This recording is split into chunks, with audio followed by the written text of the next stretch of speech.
I can still recall the day I left my hometown like it was yesterday. It was one of those brisk autumn mornings where the chill in the air mingled with the earthy smell of fallen leaves. I packed up what little I cared about into my old, beaten-up pickup, determined to leave behind the mess my life had become. Walking away wasn't easy, but after everything, I knew it was the only way forward. Betrayal and lies had shattered everything I thought I knew, and I figured the best way to start healing was by putting as much distance as possible between myself and the people who wrecked me. After what felt like hours of driving, I stumbled upon this quiet little town that seemed frozen in time. The pace was slow, the locals seemed welcoming enough, and it felt like the kind of place where I could hide from my past and begin again. I came across a small, dilapidated gas station and garage that had been sitting unsold for years. It was rough around the edges, but I saw potential in it. So, I made a lowball offer, and to my surprise, the owner took it without much hesitation. That place became the cornerstone for my new life, and eventually my business. One Saturday afternoon, I was sitting in the local tavern, the one I'd come to see as my sanctuary since moving to town. It was my spot, my little slice of peace. The tavern had quickly become part of my routine. After all, I'd snagged that gas station and garage for a steal, and fixing it up gave me something to focus on. The previous owner was practically begging to offload it after it sat empty for 2 years. That place was the perfect project, helping me cut ties with everything I was trying to leave behind. The first thing I did was build a big retail store facing the gas pumps, filling a much-needed gap since the town's only grocery store closed way too early in the evening. I moved the tanks so that the pumps were more visible from the store, and that freed up plenty of space for parking. Business was steady, especially late at night. The store stayed open 24/7, and the garage ran from 8 a.m. to 5 p.m. on weekdays, with some special work on Saturdays.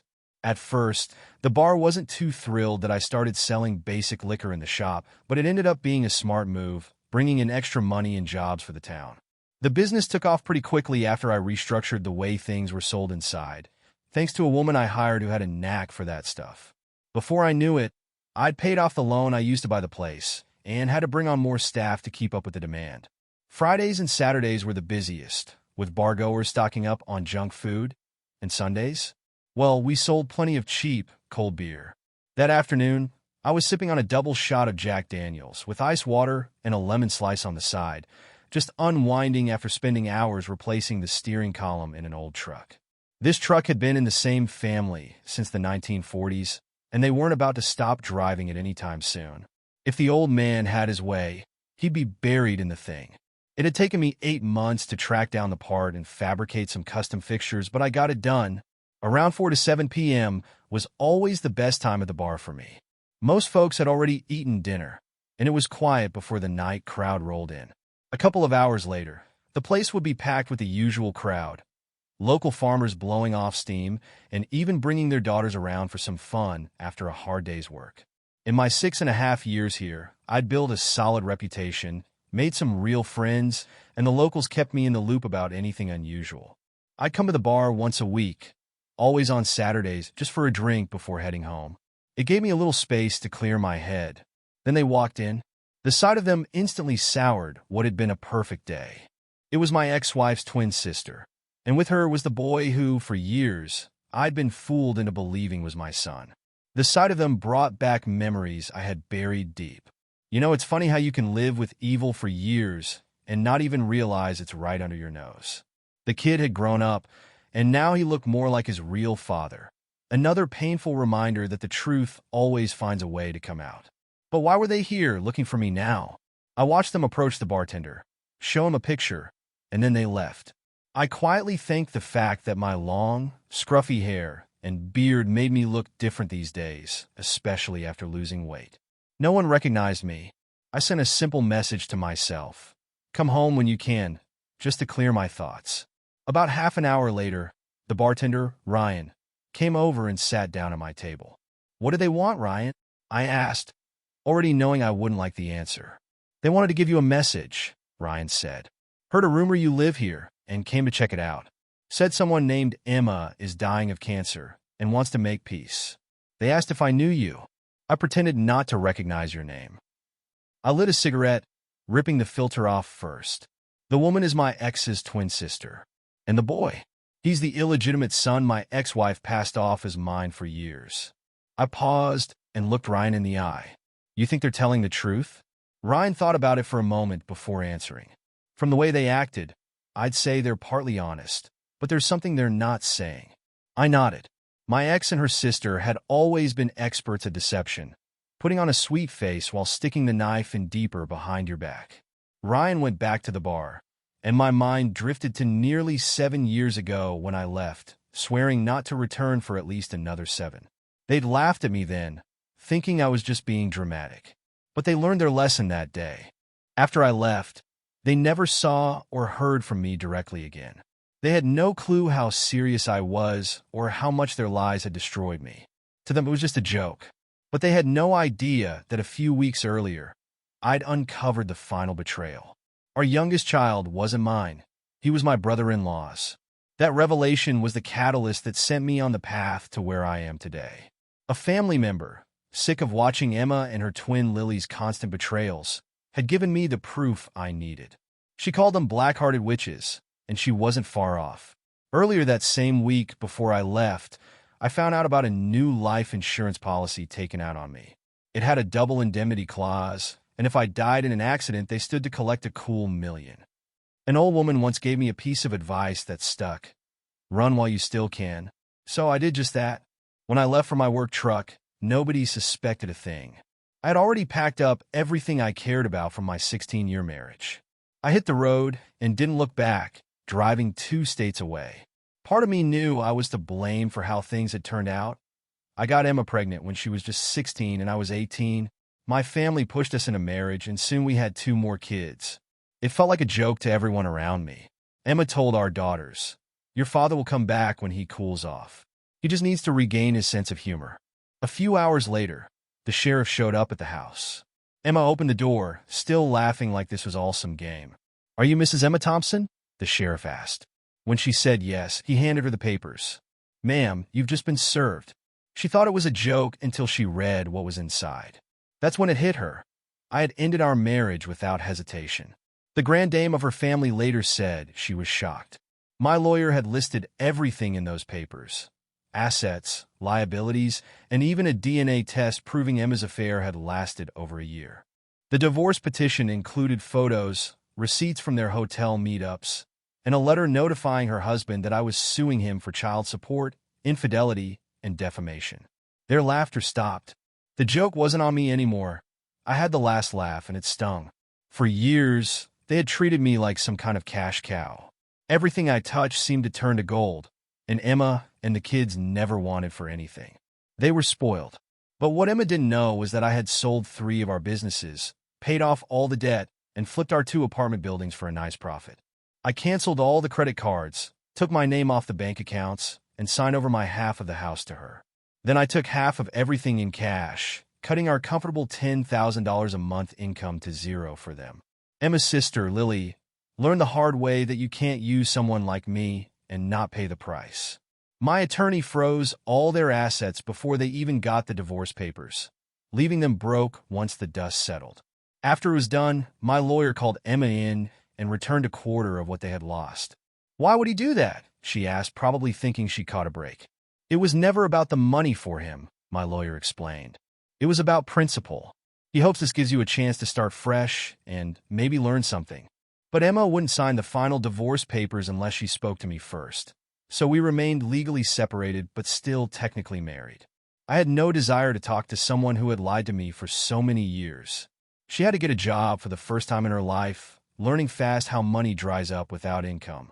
Meanwhile, I made sure all my mail went to a FedEx box and got forwarded to my work address, knowing that Emma and Lily would try to get back at me one day. It wasn't a matter of if, but when. Their family wasn't the type to let things go. My absence would only fuel their obsession with revenge. I thought I had gotten away clean, but when Lily walked into the bar that day, I realized their game was far from over. I finished my drink and slipped out the back door just in case they were watching the front. I crossed the empty lot behind the bar and circled around to my pickup truck.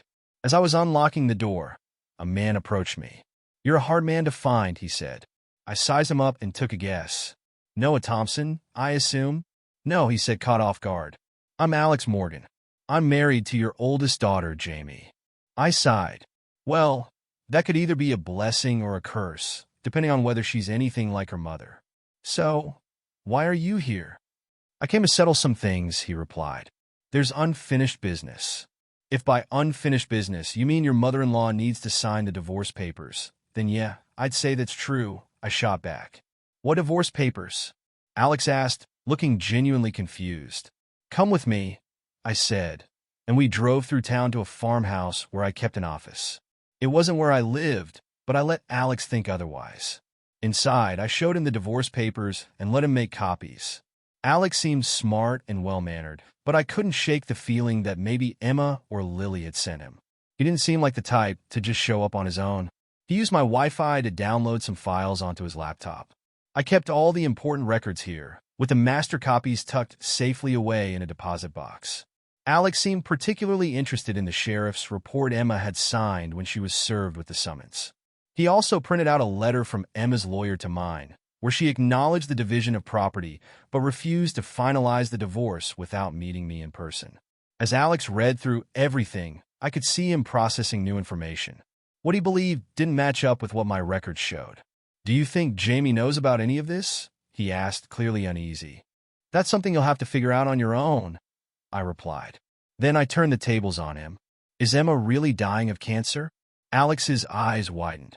Who told you that? Lily and Noah mentioned it to a bartender today, I said, but I got my doubts.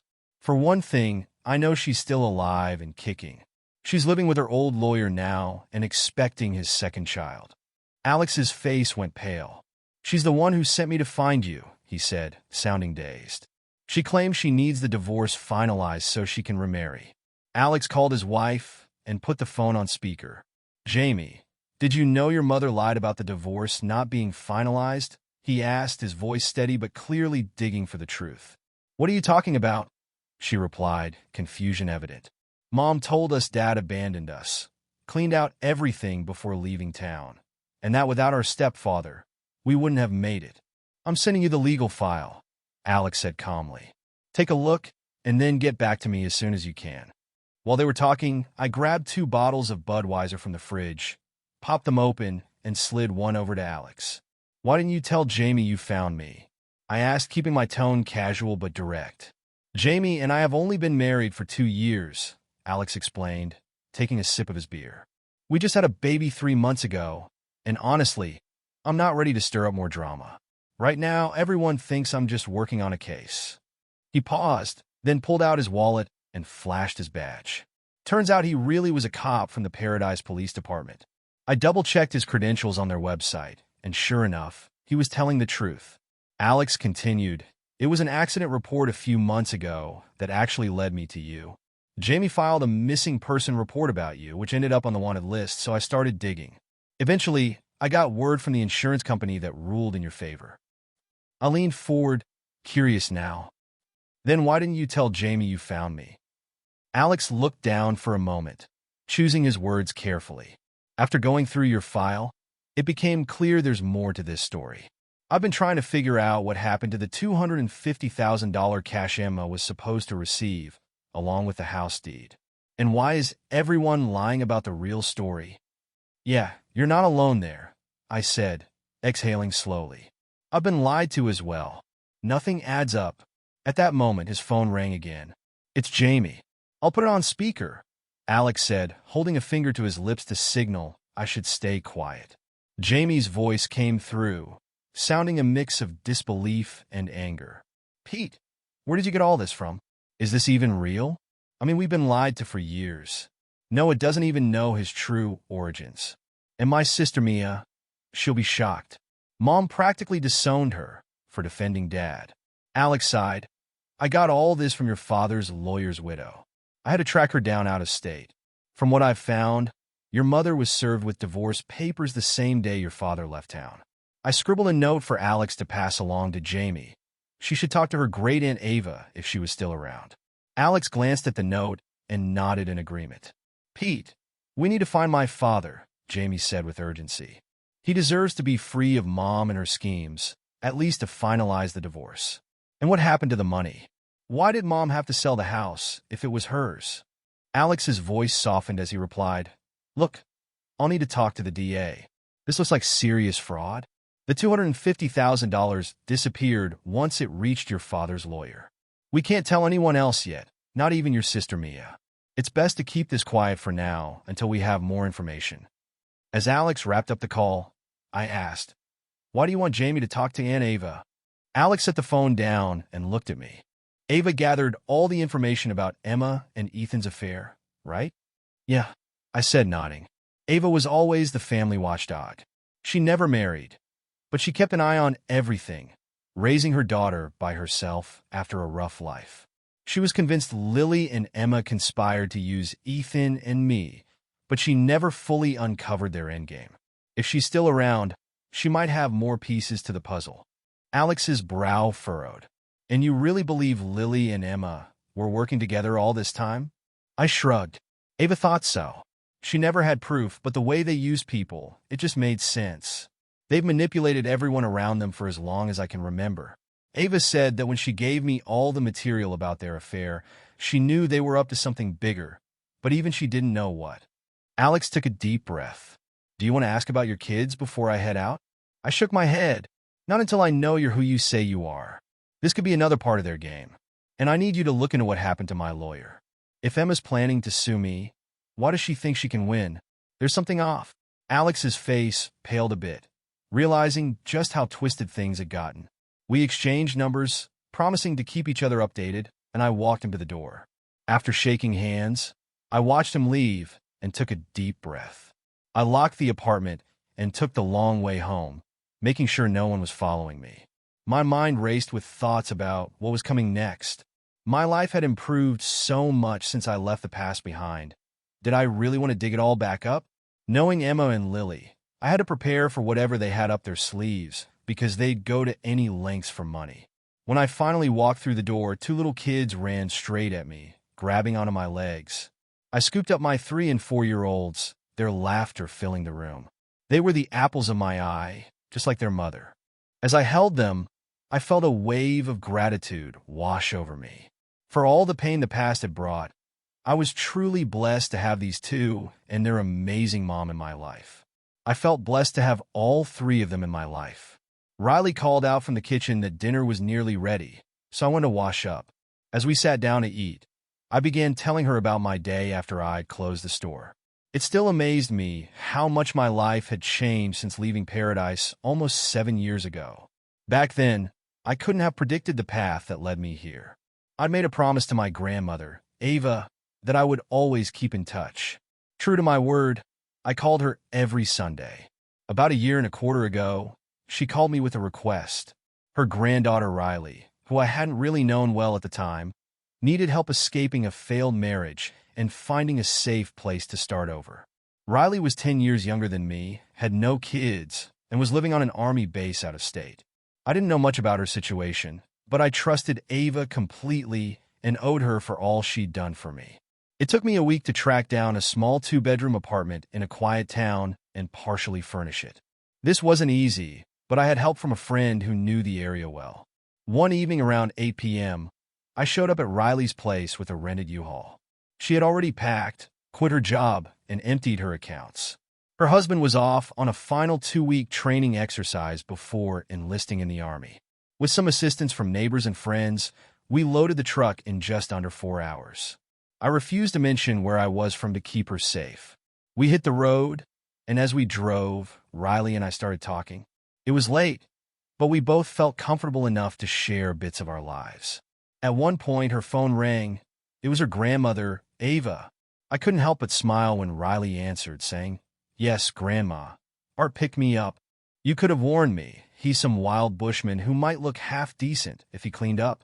The next day, Ava contacted Riley's attorney, arranging to have her legal documents forwarded to my FedEx box. Riley warned me her soon-to-be ex could cause trouble, so I took precautions to ensure her safety. Over the next few months, Riley proved to be more than capable. She took over managing my store, implementing changes that turned it into a well-run operation. Her vibrant personality attracted new customers, and she organized the staff better than I ever could. Things weren't easy, though. Ava eventually had to get a restraining order against Riley's ex, who was dishonorably discharged and had moved back to my old hometown, thinking Riley might be there. To prevent unwanted attention, Riley started wearing a diamond ring, which helped her settle into her new life. She handled all the store's banking and bookkeeping, and everyone began to see her as an essential part of the operation. Her charm and honesty won people over, even if they didn't always understand her mysterious background. Whenever someone asked about the ring, she'd smile and say, "I'm sure you'll figure it out," sparking rumors that she was my future mail-order bride. On Saturdays, Riley would bring me lunch, knowing I'd forget to eat while working. I lost some weight during that time, mostly from overworking. Our relationship developed naturally. To everyone in town, it seemed obvious we were a couple. Even Ava was amused by how things had progressed and kept us up to date on what was happening back home.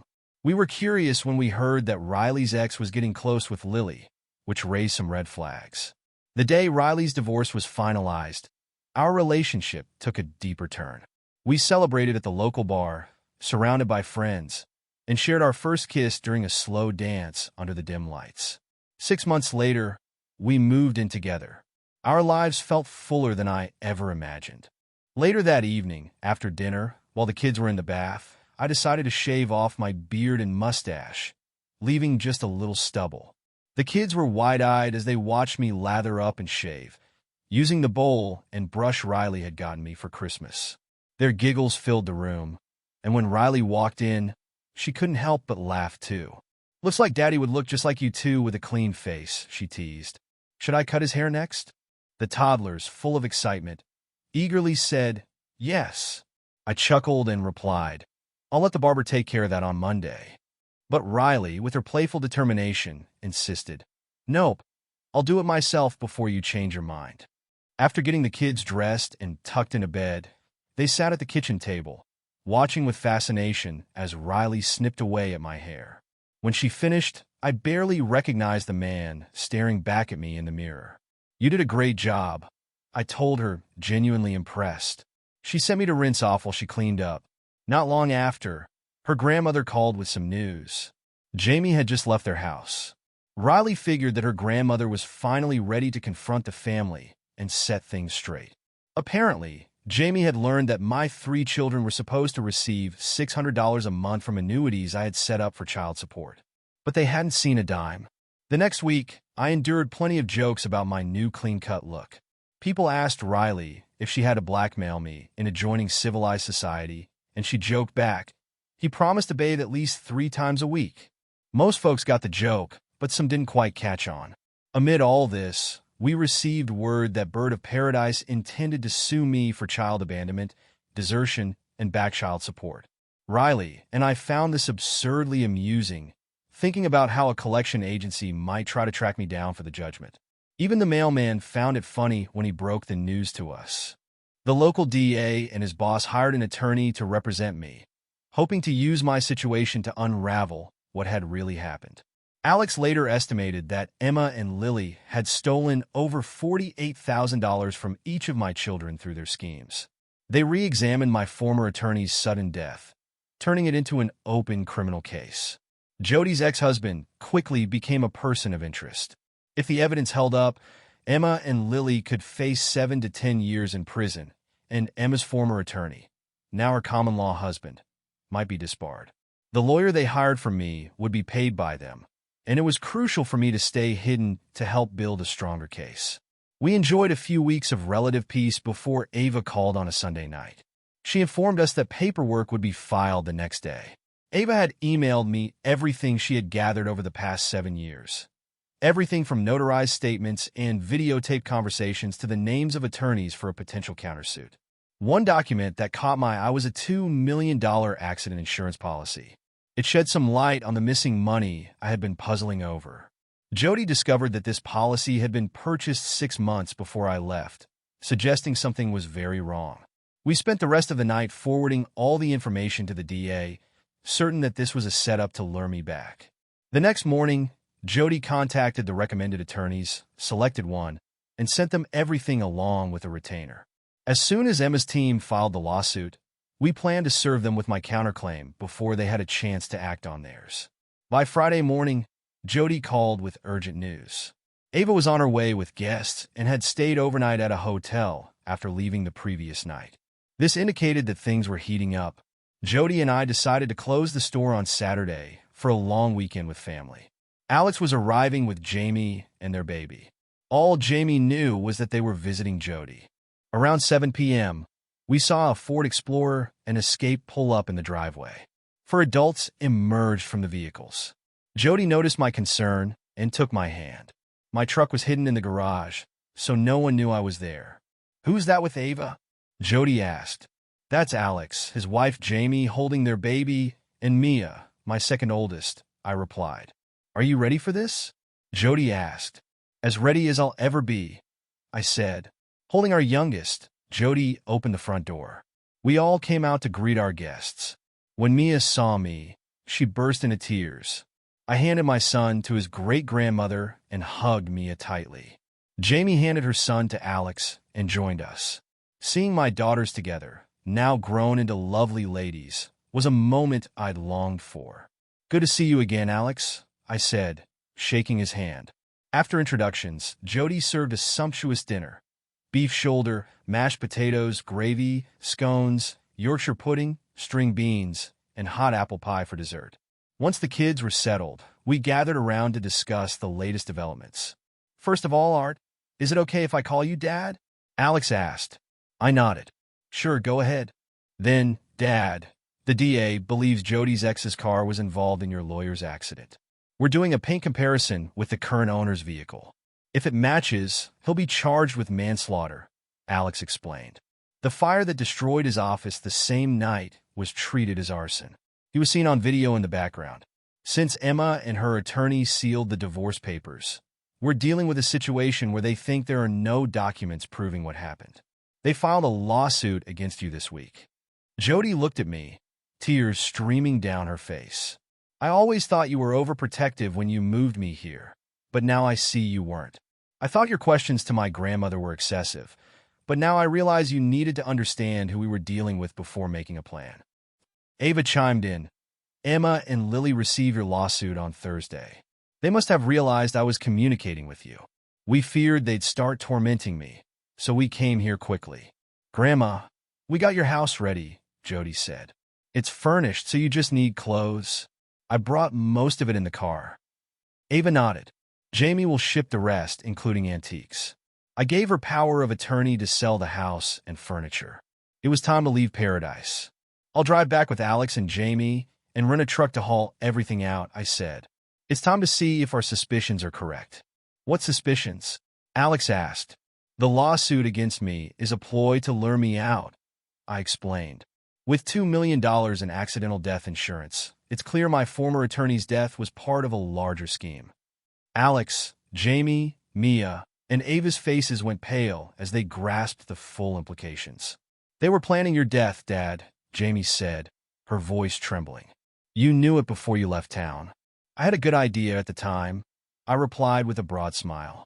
Even my lawyer didn't fully believe me, but he experienced firsthand that I was right. Alex excused himself to make some important calls. This gave my daughters, Jody, and me time to catch up. Jody showed me old pictures from when we first met. Both daughters admitted they wouldn't have recognized me then. When Alex returned, the atmosphere turned serious again. "Emma will be taken into custody after the holiday," he said. "We can hold her for 48 hours before charging her with 3 counts of theft for stealing annuities from her children. We'll slow down the process, so she won't get a bond hearing immediately. Dad, if you could fly in on Wednesday, rent a U-Haul, and visit some old places to get noticed, it'll help," Alex advised. "Tell anyone who asks that you're here to pack Ava's things. This way, Emma will have to communicate from jail." The district attorney confirmed that your suspicions were right. "We'll have police protection for you at Ava's house until everything is resolved," Alex assured me. Jody, looking concerned, asked, "Alex, are you using my children's father as bait to lure out my cousins? What assurance do I have that he won't become a target?" I met Jody's worried gaze and saw her growing anxiety. "Damn, you'll do it without hesitation, no matter what I think," she said, recognizing my resolve. Jody knew me better than anyone. Art has always been like that, Ava added. That's why I called him to save you from your ex. Art never asks anyone to do what he wouldn't do himself. He's determined to rid us of those witches for good. Jody smiled, albeit with a hint of worry. My only fear is Art going back into danger. Ava chuckled. If Art were a boxer, he'd be a world title holder. He's fast on his feet and can outthink them. Emma and Lily have no idea he knows anything. Ladies, relax. I'll be in Alex's hands, I said, trying to reassure everyone. If anything happens to me, remember he'll have to answer to Jamie, my daughter. Alex just nodded, understanding the risks involved with my return to paradise. Later, while the women were deep in conversation, Alex and I took a quieter moment to discuss the situation further. The DA thinks Jody's ex will make his move once he knows you're in town, Alex said. He'll be furious that you rescued Jody from her terrible marriage. Emma will learn you're here from a planted informant in the city jail early Thursday morning. If he's caught in the act, will he spill everything to save himself? Based on his military background, he's always admitted responsibility when caught, Alex explained. He's a follower, not a leader, so I expect him to give up easily. He sticks with Emma and Lily because he's easily manipulated. As we drove into the city, the sign read, "Welcome to City of Refuge, population 34,823. It confirmed that the city council had declared the laws of the United States didn't fully apply here. It was like the Wild West, with justice depending on the whims of local authorities. Law-abiding citizens faced prosecution, while illegals were often ignored, reflecting a skewed version of progressivism. The working class bore the brunt of others' sins, all to please those in power who sought lower wages and cheaper labor. Not much had changed here in almost 7 years. Aside from a freshly paved main street, the city looked much as I remembered it. I decided my first stop should be my old favorite spot if it was still around. Thankfully, Bob and Betty's Burger Bar was still open, freshly painted but retaining its charm. I pulled into the parking lot, got out of the U-Haul truck, and headed for the main entrance just before the lunch crowd arrived. I hoped to be recognized, given my past as a local businessman. We wanted everyone to know I was back. As I took a seat and picked up my menu, I noticed several patrons glancing at me and using their cell phones. A server brought my coffee and creamer and asked if I was ready to order. Is Wednesday's special of meatloaf, baked beans, and garlic mashed potatoes available? I asked. The server looked surprised. How do you know about that? It's for regular customers and not advertised. Tell Jack that Art wants brown gravy and fried onions with the meatloaf, I said. The waitress stared at me, confused. I'll let him know, she said. I stood up, deciding to take matters into my own hands. I walked through the swinging doors into the kitchen, with the server following and shouting my order. Jack, who had taken over from his parents, turned and saw me. You dumbass, Jack said with a smirk. You're a few weeks early. Welcome back. Old friend, Natalie, the waitress, brought my coffee over as Jack asked her to join us. We spent some time catching up, reminiscing about old times.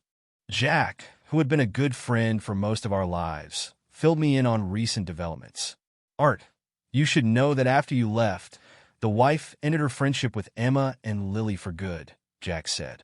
She didn't like what they did or said about you and the kids. Jack, a few things are about to happen, I explained. Last night, there was supposed to be an arrest that, if things go right, will trigger several events like a row of dominoes. Jamie's husband Alex works with me. That's why I came back early. Jack looks serious. He's a damn good cop and an honest man. He put 2 of our former city council members in jail last year for corruption. You'll have to tell me more later. There are too many big ears here. As we were speaking, Zoe pulled into the parking lot. She looked good, and I knew she'd see me from behind and not suspect anything was wrong. I waited for her to come in. When she walked in, I stood up and turned to her. Zoe, my little sister, had lost her temper when she saw me. I hugged her tightly, as if it had been just yesterday. It took her a few minutes to calm down. Jack asked the kitchen staff to give us some privacy. Do Mom and Dad know you're back? Zoe asked. No, and it's best if we keep it a secret for a few days, I replied. We continued our conversation, catching up and planning the next steps. The city felt both familiar and alien. and I knew the upcoming days would be crucial in uncovering the full extent of the deception and danger we were facing. "Are you here because Emma was taken into custody last night?" my sister asked. "Yes, and it's going to get worse before it gets better," I said. "Once I settle in, I'll be under police protection. The authorities are now re-examining my former lawyer's death, suspecting it's linked to the arson at his office." Jack and Zoe exchanged glances, understanding the gravity of the situation. The district attorney appointed 3 years ago had been working to resolve many unsolved cases. "You're a decoy to draw someone out," Jack said quietly. "That's the idea. If everything goes as planned, we'll solve the arson, liquidation, and other crimes in the next few days. This is all part of a bigger conspiracy to force me back to the city. Emma's arrest and my return will disrupt their plans." Jack looked intrigued. "What's behind all this?" "A $2 million insurance policy with double indemnity on accidental death," I said. "It was taken out on me." My sister frowned as we walked out of the restaurant to my rental truck. "We need to be careful," she said. "Lily's pulling up." I glanced over to see Lily's car parking beside us. Zoe whispered, "Where are you staying?" "At the Grand Dame's house," I replied. "I'll be moving her stuff to the new house. Ava's left town for now." "Why?" Zoe asked. "She wants to be near her granddaughter and our 2 sons," I answered. "Riley and I have been together for over 5 years, and we have 2 boys who just turned 3 and 4. Zoe looked shocked. "How did you and Riley end up together?" "Ava and I stayed in touch. When Riley needed help leaving a bad marriage, Ava called me. I moved her here. We suspect her ex caused my lawyer's death and the fire at his office." "Do Lily and Emma know you're aware of what's happening?" Zoe asked. "No, but they'll find out soon enough when they make their moves," I said, just as Lily approached us. "Art, I need you to drop part of your lawsuit against us," Lily said. "The DA will charge Emma within 48 hours. Unfortunately, my attorney says we can't do that." Emma filed a new divorce petition claiming desertion, abandonment, and back child support, I replied. "Until the court rules, everything has to stay as it is." "You can't say that. How will we bail her out with no assets?" Lily demanded. "You have a court order freezing everything. Maybe your father could help by putting up his house as collateral," I suggested. "After all, you're both his daughters." Lily walked away, clearly frustrated. "Emma and Lily's father has nothing to do with them," Zoe said. "Not since he found out about Noah's true origins. He says they turn out just like their mother." That brought a smile to my face. After finishing up, I drove the U-Haul toward Ava's house, picking up packing materials on the way. 3 hours later, I backed into Ava's driveway, parking close to the garage door. I locked up before entering the house. Ava had left the curtains open, but they were closed. I texted Alex to check if he had closed them, and he confirmed that the police might have done it. As I unlocked the front door, an officer handed me a cell phone. "Mr. Thompson, Alex Morgan wants to speak with you." "Hi, Alex," I said. "Lily talked to me after your long lunch," Alex said. "She wanted me to lift the lien on her sister's assets, but I refused. We have Emma and Lily on tape discussing their plans." Jody's ex, Lucas Green, came up frequently. "Emma told Lily to let him know you're aware of where Jody is. That should push him to act. Our informant, arrested today, said Emma told Lucas you're staying at Jody's house." A few minutes later, I saw the garage door open. I climbed into the van, pulled out bundles of cardboard boxes, and started packing up the house. At 6:30 p.m., the pizza from Papa John's arrived. When the delivery driver knocked, I said I was helping a friend. Lucas made his move around 11 p.m., using a tire iron to pick the lock and slip inside. He found me in the kitchen, sipping coffee. "Hey, Art," Lucas said, pulling a 9mm pistol from under his shirt. "Emma and Lily say hi. I'm here to find out where Jody is so I can visit her." "Sorry, but I'd never tell my lawyer's eliminator or the man who burned his office," I replied. "Before you eliminate me, how much were you promised from the insurance settlement?" "What makes you think I did it?" he asked, taking the bait. "Because you seem like someone they could manipulate into doing their dirty work. So, how much of the $4 million accidental death policy were you promised?" "4 million," Lucas said, his face showing surprise. They told me it was only $750,000, Lucas said. I laughed and replied, "Did you know Noah is actually the son of Lily's first husband?" Lucas's face went pale. "Ethan and I have been manipulated and used by both twins for years. My attorney, working on my divorce, sued Ethan and Lily for everything they had. That's why I knew Emma suing me for desertion and back child support was a scam," I said. "The divorce was finalized and just needed her signature. She manipulated me into coming back. That's when I pieced it all together. You're just another pawn they played. So ask yourself, what are their plans for you?" Lucas's eyes showed realization. "My divorce only delayed their plan to eliminate me. You eliminating my lawyer put their original plan back in motion. You have a chance to set them back for years. What does your gut tell you?" Lucas's voice wavered. "It's hard to watch a fool realize he's expendable once he's no longer needed." "I agree," I said. "If you were in my shoes, what would you do?" "You'd make a deal, turn in state's evidence, and hope your cooperation is taken into account. That way, you'd get revenge on those planning to take you out," Lucas said. He put the weapon on the table and said, "Call the police." "Lucas, turn around," I said. "They're standing right behind you." Jamie, watching her husband on the phone, wondered what was going on. Alex had told her that her father was at Avis. A late call had woken them both up. While Alex talked, Jamie put the kettle on to make hot chocolate. When Alex hung up, he was smiling. "Your father surprised us all tonight," Alex said. "He talked Lucas out of it and basically forced him to confess everything. The undercover cops videotaped the whole thing." Jamie looked stunned. "How did my father manage that?" "He told Lucas some facts he didn't know, like the truth about Noah's origins," Alex explained. "I think your father convinced Lucas that the insurance policy wouldn't cover liquidation. That was the deciding factor. Even I don't know if that's true, but it created enough doubt for Lucas to accept the consequences of a lesser offense instead of life without parole." "Aunt Ava always said your dad was a quick thinker, but this was unexpected," Jamie said. "What does this mean for my mom and sister?" she asked.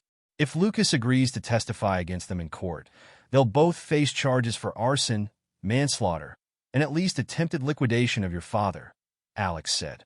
"Lily and Emma will face 3 counts of grand larceny, 2 counts of conspiracy to commit liquidation, and fraud. The DA is meeting with the divorce judge who handled your father's case to expedite the finalization of your divorce." Alex looked at Riley. "Are you saying Art and I can finally get married?" Riley asked, processing the news. "The DA took the papers to the judge, along with Dad's original divorce papers," Alex explained. "He hopes the judge, being fully informed, will waive Emma's signature requirement, the waiting period, and issue the divorce certificate." "Jody, I think I'd better buy you a proper engagement ring today and finally propose," I said. Everyone murmured with surprise. Tears welled up in Jody's eyes. She had always believed in our future together, but this was unexpected. Before we left, Mom and Dad made us promise to come over for dinner. Jody and I spent the next few hours packing until around 5:30 p.m., then headed to my parents' house for dinner. We were met by Jack, Mia, Zoe, and my parents. Jack's staff had to move 2 tables so we could all sit together. Jody was warmly welcomed by everyone. Our breakfast was excellent, and Jack was so excited about what had happened that we devoured everything. My parents were thrilled to learn about our 2 sons, Carson and Hunter, named after my grandfathers. They looked through pictures Jody had saved on her cell phone. Jody shared stories about her past, including how I had saved her from a failed marriage, thanks to her grandmother and her first job. We were still enjoying their company when Alex arrived with my divorce certificate. It was a relief to know I was now officially free. Jody bragged about our children and our life together. My mom suggested we should have a wedding before heading back. My father got Alex's attention, grabbing fresh beers for each of them. We followed him to the den, where Alex and I had a private conversation. News of Lily's arrest spread, and more information started coming in. Half of the DA staff had to help us. It turned out we had only scratched the surface of Lily and Emma's schemes. Now it seemed the mayor might also be implicated. What's going to happen to Emma's common-law husband? I asked out of curiosity. How involved was he in all of this? He'll probably be disbarred, but he'll be involved in raising their children. Nothing we've found links him directly to the witches, Alex said. Has anyone notified Aunt Ava? Jamie asked. Jody's dad wears a size 6.5 ring, Alex noted. A few minutes later, Alex and I went to the mall. I bought a 3-ring engagement set, and Alex got Jamie a set of rings. When we returned, we were pleased to find no one knew we had left. I was on the phone with Ava when Mia and her boyfriend arrived. The house was full, so we all moved into the living room.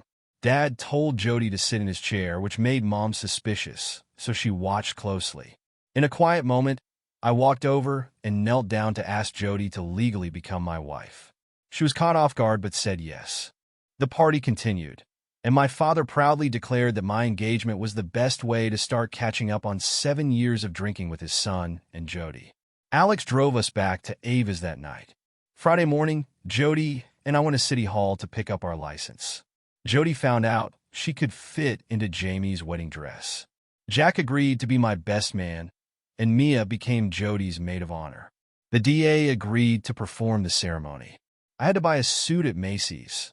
There was no way Jody was letting me marry her in blue jeans. On Sunday afternoon, in my parents' backyard with the entire family present, we said our vows to everyone's admiration.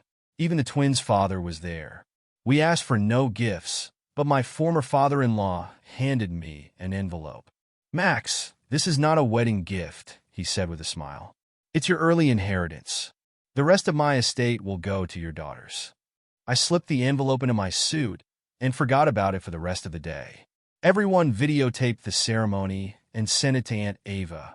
When asked about our honeymoon, Jody said, "After everything we've been through, once Grandma gets settled in the new house, our honeymoon will be a week in Florida and a week in California, enjoying Disney with the kids. Because without family, we wouldn't be where we are today." The next day, I handed Jody an envelope. Inside was a bank promissory note for $100,000 with a note. "Thank you for helping to fix karma. I always thought the twins liquidated their mother. I will enjoy watching them get the reward they deserve for their deeds. And so will my granddaughters." Jody placed the envelope in her purse without mentioning it to anyone. After hugging my daughters and parents, Jody and I climbed into the U-Haul. We drove home, finally free of the past.